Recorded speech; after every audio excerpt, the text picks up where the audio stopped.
출애굽기 13장 17절에서 22절 함께 교독하고 22절 마치겠습니다. 17절 제가 먼저 읽습니다. 바로가 백성을 보낸 후에 블레셋 사람의 땅의 길은 가까울지라도 하나님이 그들을 그 길로 인도하지 아니하셨으니 이는 하나님이 말씀하시기를 이 백성이 전쟁을 하게 되면 마음을 돌이켜 애국으로 돌아갈까 하셨습니다. 그러므로 하나님이 홍해의 광야길로 돌려 백성을 인도하시매 이스라엘 자손이 애굽 땅에서 대열을 지어 나올 때에 모세가 요셉의 유고를 가졌으니 이는 요셉이 이스라엘 자손으로 단단히 맹세하게 하여 이르기를 하나님이 반드시 너희를 찾아오시리니 너희는 내 유고를 여기서 가지고 나가라 하였습니다. 그들의 곳을 떠나서 광야 그 해단에 다니시니 여호와께서 그들 앞에서 가시며 낮에는 구름 기둥으로 그들의 길을 인도하시고 밤에는 불기둥을 그들에게 비추사 낮이나 밤이나 진행하게 하시니 낮에는 구름 기둥 밤에는 불기둥이 백성 앞에서 떠나지 아니하니라. 아멘. 네, 인사하겠습니다. 거듭 예수님, 예수님의 은혜와 평강이 넘치시기를 축원합니다. 아멘. 우리 함께 읽으신 출애굽기 13장 17절에서 22절 오늘 본문을 토대로 가나안 땅까지 하나님의 인도 방식이라는 제목으로 말씀드렸습니다. 가나안 땅까지 하나님의 인도 방식, 이렇게요. 천국까지 하나님께 인도하시는 방식, 이것도 이제 같은 얘기가 되고요. 자, 가나안 땅까지 하나님께서 인도하시는 방식입니다. 제가 이전에 신명기 32장 11절 말씀을 토대로 천국으로 인도하시는 하나님의 손길이라는 제목으로 그렇게 이제 한번 설교를 했던 기억이 있습니다. 천국으로 인도하시는 하나님의 손길. 하나님께서 이스라엘 백성들을 광야 40년을 이렇게 인도하시면서 마치 독수리가 자기 새끼를 보호함 같이 너희를 인도하셨다. 이렇게 모세가 설교하는 것을 그러니까 신명기 모세의 설교죠. 그랬던 그런 장면이 나타나죠. 천국으로 인도하시는 하나님의 손길은 그렇게 해서 독수리가 어떻게 하셨냐. 첫 번째로 둥지를 흐트러버린다는 거예요. 그 연단이 뜻하죠. 흐트러버린다. 그 다음에 떨어지는 그 독수리 새끼를 떠나지 않고 주변에 배회하면서 도는 모습 너희를 그렇게 구하셨다. 그리고 세 번째로 결국 땅에 떨어지기 전에 등으로 딱 받아서 올리는 그런 장면, 평안으로 인도하셨다. 이렇게 너희를 광야 40년 동안 인도하셨다. 이렇게 이제 얘기했던 그런 기억이 납니다. 오늘 방법도 마찬가지입니다. 똑같은 얘기입니다. 오늘 얘기가 가나안 땅까지 하나님께서 인도하시는 방식이에요. 자, 그래서 중요한 것이 이제 하나님께서 우리를 인도하실 때에 오늘날도 우리 성도들과 우리 교회를 인도하실 때 똑같은 방식으로 인도하십니다. 중요한 원리예요, 원리. 이건 딱 원리로 딱 먹어야 돼요. 원리입니다, 원리. 그래서 오늘 같이 한번 쭉 살펴보도록 하겠습니다. 자, 가나안 땅까지, 천국까지 하나님께서 인도하는 방식입니다. 첫 번째로 광야길로 인도하셨다는 것입니다. 18절을 같이 읽겠습니다. 시작. 그러므로 하나님이 홍해의 광야길로 돌려 백성을 인도하시매 이스라엘 자손이 애굽 땅에서 대열을 지어 나올 때에 아멘. 자, 이렇게 홍해길로 돌려가지고 광야로 인도하셨다라고 하는 것입니다. 이것은 고난길로 인도하셨다는 것을 또 다른 표현으로 얘기하는 것입니다. 고난길, 광야, 아무것도 없는 광야로 하나님께서 이끌어내셨습니다. 이스라엘 백성들, 출애굽한 이스라엘 백성들이 역시 광야 40년의 연단을 받게 됩니다. 이것은 믿음의 연단이었고요. 이 연단을 받았던 이스라엘 자손들은 결국은 가나안 땅으로 입성하게 됩니다. 이 40이라고 하는 숫자가 여러분들 고통의 수다 말씀드렸죠. 예수님께서도 40일 동안 금식하셨고 모세도 40년 광야에서 연단을 받았고 이스라엘 백성들이 40년 광야에서 연단을 받고 그 다음에 엘리야도 갈멜산 전투에서 승리한 다음에 호렙산까지 가는데 지쳐가지고 이제 다 포기해버리는 거예요. 하나님 저를 데려가시옵소서. 천사가 와서 떡과물을 주면서 끝까지 가게 합니다. 40일 만에 호렙산에 도착합니다. 엘리야가. 그런 것들 골리앗이 이스라엘 백성들 그러니까 불에 쳐들어와서 도발했던 그 날수가 40이 됐다는 말씀을 드렸습니다. 이게 고통스러운 거예요. 역시 하나님께서 이제 그 골리앗의 도발 가운데에서 다윗이라고 하는 구원자 소년 다윗을 보내셔서 이스라엘을 승리로 이끌어 가셨던 것을 볼 수가 있습니다. 자, 이 40, 광야 40이라고 하는 그 고통의 숫자고요. 이렇게 이스라엘 백성들을 출애굽시켜서 이렇게 가나안 땅까지 인도하시는데 광야로 인도하셨다라고 하는 것입니다.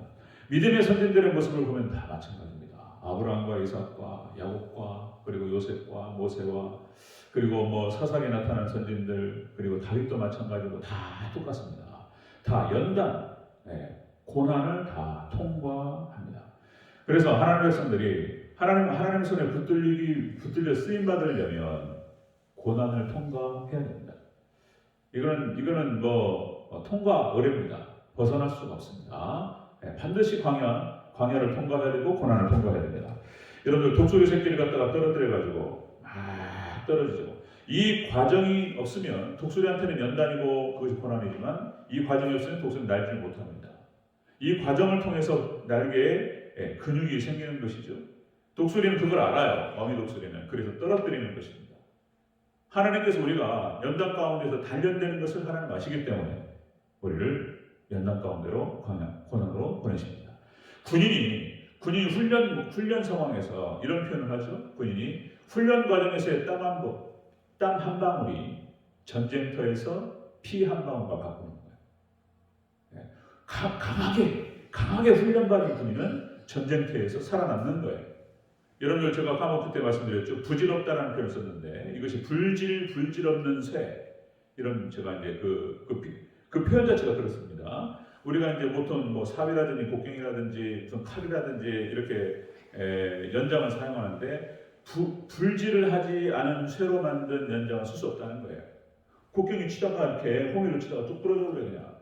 이게 반드시 불질을 해야 된다는 거예요. 용광로에다 집어넣어서 풀무물에 집어넣어가지고 단련시켜가지고 또 패고 그리고 또 집어넣고 또 빼가지고 막 때리고 참으로 확 집어넣고 또 빼가지고 막 때리고 막 이런 과정을 통해가지고 쇠가 단단해집니다. 밀도가 높아집니다. 그렇죠? 사람도 똑같다는 거예요. 똑같습니다. 자, 하나님께서 가나안 땅을 인도하실 때 그 하나님의 방식은 이렇게 우리를 연단으로 광야로 인도하신다라고 하는 것입니다. 자, 두 번째 같이 읽어보겠습니다. 가나안 땅까지 하나님의 인도 방식. 두 번째로 그들 앞에서 구름과 불기둥으로 인도하셨다는 것입니다. 우리 21절 같이 읽겠습니다. 21절 시작. 여호와께서 그들 앞에서 가시며 낮에는 구름 기둥으로 그들의 길을 인도하시고 밤에는 불기둥으로 그들에게 비추사 낮이나 밤이나 진행하게 하시니. 아멘. 이렇게 가나안 땅까지 하나님께서 인도하실 때 고난으로 인도하시고 광야로 고난으로 인도하시고 그리고 두 번째로는 그 고난으로 그냥 들어갔을 때 가만두지 아니하시고 그렇게 구름 기둥과 불 기둥으로 보호하신다는 것입니다. 이것은 말씀과 성령으로 인도하신다라고 하는 것으로 똑같은 말이 되겠습니다. 말씀과 성령으로 인도하신다.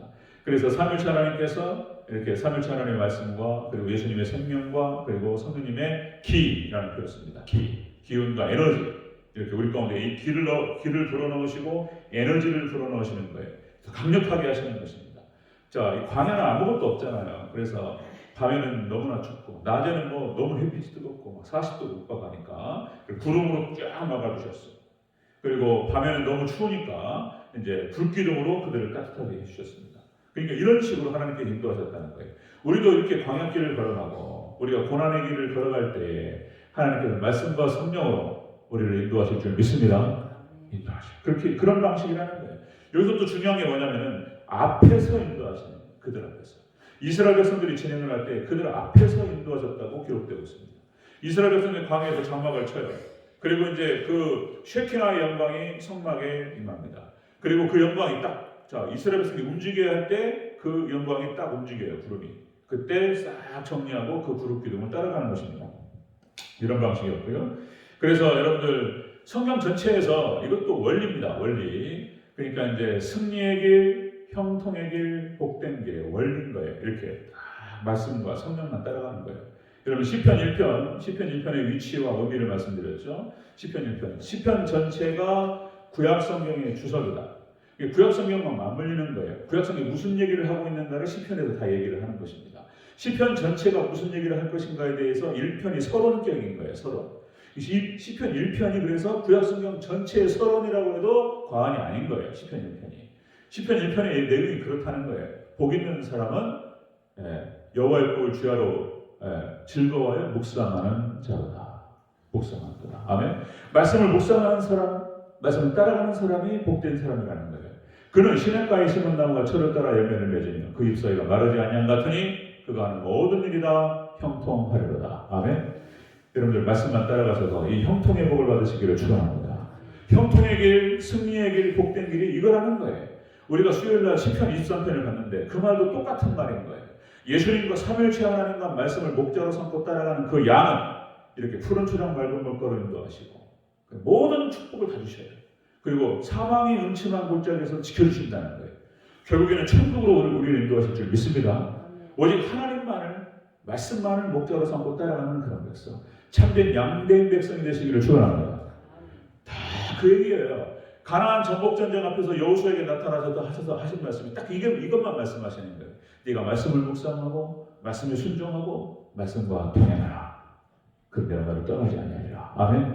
이 얘기예요. 다윗이 솔로몬에게 유언처럼 했던 말로 똑같은 얘기인 거예요. 이 얘기 똑같이 반복됩니다. 네가 말씀에서 좌우나 우로나 치우치지 말고 말씀만 따라가라. 그럼 네가 형통하리라. 이 얘기예요. 왕의 규례도 똑같아요. 왕이 반드시 취해야 될 규례가 말씀을 붙들고 율법을 붙들고 이걸 묵상하는 거예요. 그럼 거기서 떠나지 않는다는 거예요.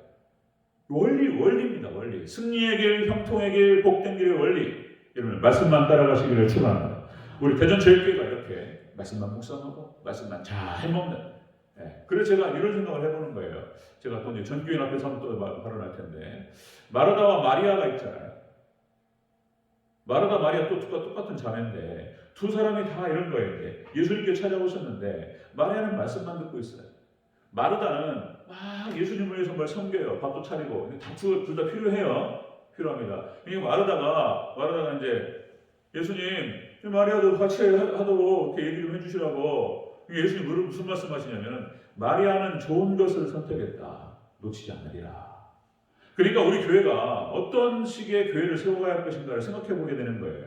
우리 교회는 일도 필요합니다. 여러 가지 막 구제도 해야 되고 많은 일도 해야 돼요. 중요해요. 간간히 해야 됩니다. 그러나 마리아 같은 말씀을 듣는 그런 교회. 그리고 이제 또 일들을 있을 때 하고 그렇게 말씀만 잘 듣는 우리 교회의 성도님들 되시기 축원합니다. 이게 복된 거예요. 이게 최고로 복된 거예요. 원리입니다. 원리. 예수님께서 말씀하신 것이 이런 거예요. 사람이 떡으로만 살 것이 아니요 하나님의 입으로 사는 모든 말씀으로 살 것이다. 말씀을 먹을 때 힘이 나는 거예요. 성령님의 기운이 막 들어와요. 그리고 막 어려운 일들 막 뚫어나갈 수 있는 막 파워가 생깁니다. 제가 지금 금식할 때 이렇게 지금 할 만한 것이 뭐냐면 그런 거예요. 그냥 말씀 하나하나 따박따박 먹으면서 이렇게 기가 들어와요. 할만해요, 진짜. 괜찮아요. 지금 한 7kg 빠진 것 같아요. 뭐 살도 빠지고 너무 좋아요. 너무 좋아. 그러니까 사실 좀 힘들어요. 이번 주 힘들었어요. 꿈속에서 계속 먹는 꿈만 꾸네, 제가. 이게 막 굶으니까, 이게 이제 막 배가 고프니까 막 이제 힘든 게 그거예요. 이제 먹고 주변에 그 냄새가 막 나잖아요, 제가. 애들 막 쏟아 내니까 막 힘들어. 근데 기도하고 말씀만 쳐다보고 있어요. 그러면 힘이 들어와. 할렐루야? 우리 대전제일교회가 이렇게 이런 코로나 어려움이 있고 여러 가지 어려움이 있을 수 있습니다. 그러나 우리가 말씀에 은혜 받으면 이길 줄 믿습니다. 이런 거예요. 자, 가나안 땅까지 하나님께 인도하시는 방식은 이렇게 고난으로 우리를 내모시고 광야로 그리고 말씀과 성령으로 인도하시는 줄 믿습니다. 세 번째입니다. 세 번째. 가나안 땅까지 인도하시는 방식. 떠나지 않으신다고 말씀하셨습니다. 떠나지 않으신다. 22절 같이 읽겠습니다. 22절 시작. 낮에는 구름 기둥, 밤에는 불 기둥이 백성 앞에서 떠나지 아니하니라. 아멘. 이것은 하나님께 인도하실 때에 항상 함께 하신다는 뜻입니다. 놀랍습니다. 임마누엘의 축복입니다. 임마누엘의 축복. 여러분들 우리 대전제일교회 성도님들에게 이 임마누엘의 축복이 있으시기를 축원합니다. 함께 하세요. 천국까지 갈 때까지, 가나안 땅 딱 들어갈 때까지 하나님께서 지키고 보호하시고 함께 하신다는 거예요. 자, 출국한 이스라엘 백성들을 성막을 지켜 하시고 단 한 번도 떠나신 적이 없습니다. 이스라엘 백성들이 하나님을 원망하고 하나님 불평하고 그리고 송아지 만들어 가지고 그 자기 하나님이라고 하고 하나님 숙성이고 막 그랬어도 하나님께 떠나지 아니하셨습니다. 아멘. 책망을 하시고 뭐라고 하시고 그렇게 했지만은 떠나지 않으셨어요. 자, 아브라함과 이삭과 야곱과 요셉 믿음의 선진들 다 마찬가지입니다. 그들의 삶에 굴곡이 있고 하나님께서 원치 않는 그런 모습들이 있었지만은 그들을 떠나시지 아니한 줄 믿습니다. 우리를 떠나시지 아니할 줄 믿습니다. 이런 거예요, 하나님께서. 그래서 임마누엘의 축복인 거예요. 오직 주만 바라볼지라. 주님만 바라보고 베드로가 풍랑에서 예수님만 바라보고 가야지 무리를 걸을 수 있는 것입니다. 여러분, 우리가 예수님만 바라보고 우리가 하나님과 동행할 때 무리를 걸을 줄 믿습니다. 무리를 걸어요. 놀라운 기적의 역사가 함께 하십니다. 말씀 정리하겠습니다. 가나안 땅까지, 천국까지 우리가 도착할 때까지 하나님 어떻게 인도하시냐는 거예요. 인도 방식, 고난으로 우리를 인도하십니다. 원치 않고 힘듭니다. 고난 연단으로 우리를 이끌어가시고, 그리고 힘들지만 그 고난에 집어넣으시고 하나님께서 구름 기둥과 불 기둥으로 지키시는 줄 믿습니다. 지키셔야 돼요. 그리고 끝까지 우리를 떠나지 않으시고 우리를 가나안 땅까지 천국으로 인도하실 줄 믿습니다. 이 귀한 은혜와 축복이 우리 대전제일교회 성도들에게 있으시기를 축원합니다. 아멘. 기도하겠습니다.